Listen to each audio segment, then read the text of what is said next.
A mitologia grega é fascinante, repleta de heróis, histórias com criaturas fantásticas, reviravoltas e significados escondidos. As narrativas são lembradas e usadas como inspiração até os dias de hoje.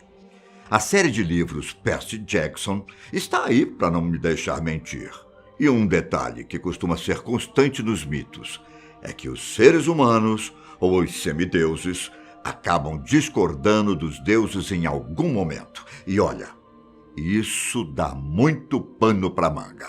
Sísifo, um mero mortal filho de Éolo, considerado o deus dos ventos, conseguiu prender até mesmo Thanatos, a personificação da morte, e enganar Hades para fugir do mundo dos mortos. Só que, por mais que Sísifo conseguisse escapar da perseguição da morte, uma hora a vida dele chegaria ao fim, e a ira de todos os que ele enganou seria perversa pela eternidade. Eu sou Ivan Lima e trago a história de um personagem que estaria até hoje fazendo companhia, digamos assim, a Prometeu no Tártaro. Aproveita e deixa o seu like aqui embaixo e se inscreve no canal. A quantidade de histórias gregas é tamanha que muitas ainda não foram contadas ou adaptadas, justamente pela complexidade que elas possuem. Outras sofreram alterações com o tempo e se tornaram ainda mais fantásticas. E a de Sísifo não é muito diferente. Veja, em um dos casos que demonstra o tamanho da inteligência dele, Sísifo já era rei da cidade de Corinto, quando viu Égina, filha do deus rio Ásopo, ser sequestrada pela águia de estimação de Zeus. O motivo? A beleza deslumbrante da jovem. Como 2 mais 2 são 4, Sísifo viu nesse rapto a oportunidade de melhorar o próprio reino, que não tinha fonte abundante de água doce. Percebe? Uma espécie de delação premiada estava prestes a acontecer. Se Ásopo criasse uma fonte de água que deixaria a cidade em uma eterna primavera, Sísifo revelaria o paradeiro de Égina. Dito e feito. Só que essa atitude de dedo duro não agradou a Zeus. Furioso com a denúncia de Sísifo, Zeus ordenou que Thanatos, a personificação da morte que falamos anteriormente, o levasse para o submundo e fosse punido por Hades. Mesmo sem imaginar que a situação pudesse chegar a esse ponto, o rei de Corinto foi hábil quando foi surpreendido pela morte em seu castelo. E há divergências do que rolou a seguir. Alguns dizem que Sísifo se mostrou humilde e curioso com aquele momento e simplesmente perguntou a Thanatos como funcionavam as correntes que ele trazia.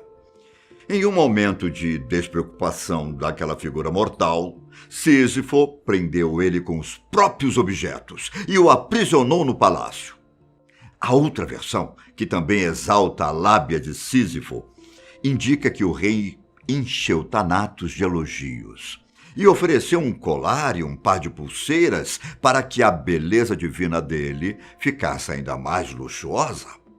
Orgulhoso com as palavras, a personificação da morte aceitou de bom grado tais presentes, que imediatamente se revelaram como uma coleira e algemas. Independentemente da versão, Sísifo notavelmente prendeu a morte. Mesmo antes de ser rei, ele já demonstrava notável sagacidade em questões diárias. Quando camponês, ele percebeu que o número de gado em sua fazenda estava diminuindo consideravelmente, e ele não entendia o que estava acontecendo. O vizinho, Autólico, conseguia se transformar em animais e roubava os bichos das fazendas vizinhas, com essa capacidade, entrando nas propriedades. Camuflado pelo respectivo animal, claro. Por ser um dos primeiros na Grécia a aprender a escrita, como dizem os mitos, Sísifo criou um sistema de marcação do gado que deixava pegadas, à medida que ele se afastava da propriedade. Ao seguir os rastros, nosso protagonista chegou até a casa de Autólico e chamou os vizinhos para serem testemunhas do crime. O mito diz ainda que, naquele dia, Sísifo teve uma relação com Anticleia, filha de Autólico, a qual originou Odisseu. Bom, durante as nossas pesquisas, não conseguimos encontrar como foi a transição para o reinado de Sísifo. Ele era herdeiro de Éolo, rei da Tessália, mas algumas fontes afirmam que ele acabou tomando posse de Corinto, por influências de uma feiticeira. Fato é que, em algum momento, ele se tornou rei, e depois de prender Thanatos, a Grécia caiu no caos. Hades parou de receber almas no mundo dos mortos, e Ares, o deus da guerra, não via efeito em todas as batalhas que ele tomava conta. Não havia mais mortes. Não que o propósito das guerras fosse as mortes, mas elas deixavam Ares contente. De alguma forma, Hades descobriu o paradeiro de Thanatos e enviou Ares para libertar a personificação da morte e, finalmente, levar Sísifo ao mundo dos mortos. A irritação dos deuses era notável, já que esse tipo de ousadia não era aceitável. Desafiar a morte? Enganar os deuses? Uma petulância inimaginável. Sempre preparado, Sísifo tinha um plano em mente caso alguma entidade fosse atrás dele para se vingar dos atrevimentos.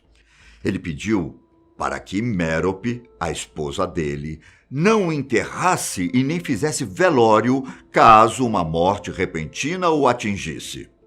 Não se sabe os detalhes de como Sísifo partiu para o mundo dos mortos. Se Ares o assassinou ou se Thanatos, agora liberto, levou o corpo e a alma dele. Fato é que ele foi levado para a presença de Hades, no mundo inferior. Novamente, duas versões da história se misturam nesse momento. Uma afirma que Hades tomou a decisão e a outra que Perséfone, a deusa do submundo, bateu o martelo. Veja, ao chegar nas portas do Tártaro, Sísifo recebeu uma advertência pavorosa da divindade, que estava totalmente descontente com as contínuas enganações do mortal. Antes de saber a própria punição, o rei de Corinto proferiu um discurso preparado há tempos, desde a época em que ele aprisionou Thanatos. Repleto de elogios e cautela, as palavras de Sísifo imploraram perdão ao deus do submundo. Reconhecia seus erros e colocava a inocência em todos os atos. Sísifo sabia que, com educação e respeito, se vai longe. E como os deuses amavam ser glorificados, o orgulho de Hades cresceu ao ver aquele mortal se diminuindo em um momento tão crucial. Ao final do discurso, Sísifo implorou que lhe fosse permitido retornar ao mundo dos vivos, para que ele tivesse um enterro digno de um rei amado pelo povo e também pudesse se vingar daqueles que não prepararam a cerimônia adequada a ele. Bom, na versão que diz que Hades concedeu a permissão, a história narra que Sísifo foi permitido ficar apenas um dia no mundo dos vivos.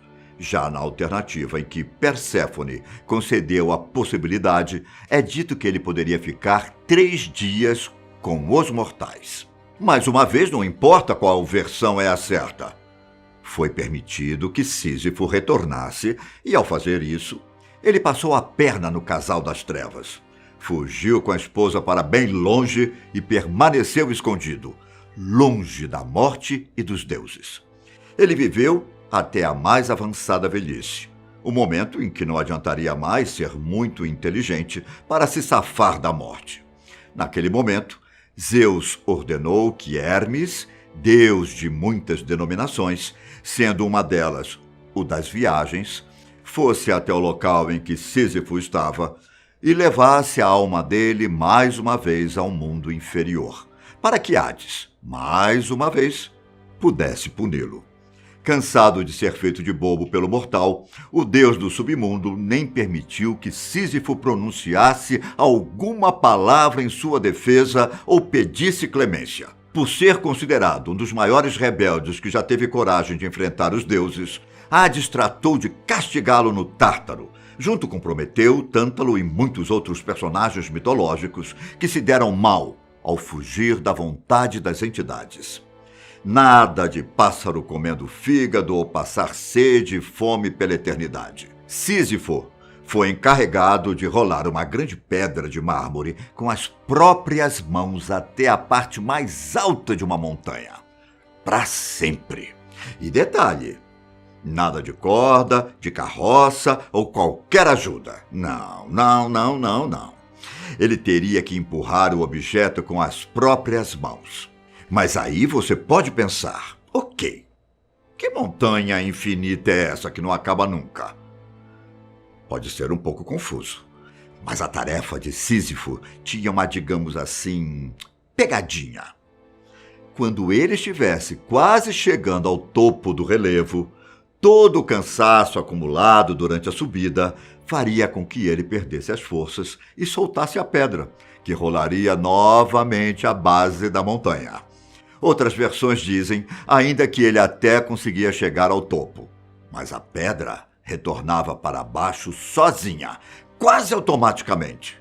De qualquer forma, a frustração perseguiria Sísifo para sempre, já que o trabalho dele recomeçaria no dia seguinte, e depois, e assim até que alguém pudesse resgatá-lo ou o universo acabasse.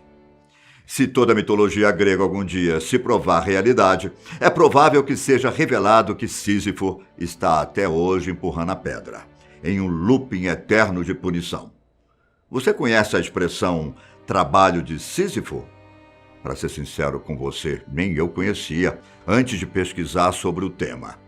Mas veja só, a expressão remete justamente ao castigo do personagem. Um serviço, atividade, trabalho ou ocupação que é inútil ou, bom, inacabável.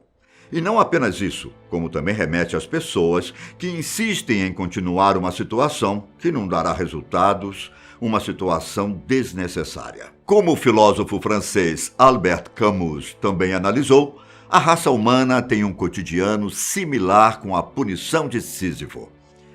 Seguimos uma rotina com atividades que se repetem incontavelmente e que quase nunca possuem uma finalidade 100% exata. São chutes no escuro. O que você acha dessa história? O filósofo estava certo? Sísifo estava certo? Deixe nos comentários se você teria coragem de enganar os deuses e nos vemos no próximo vídeo. Até mais. Tchau.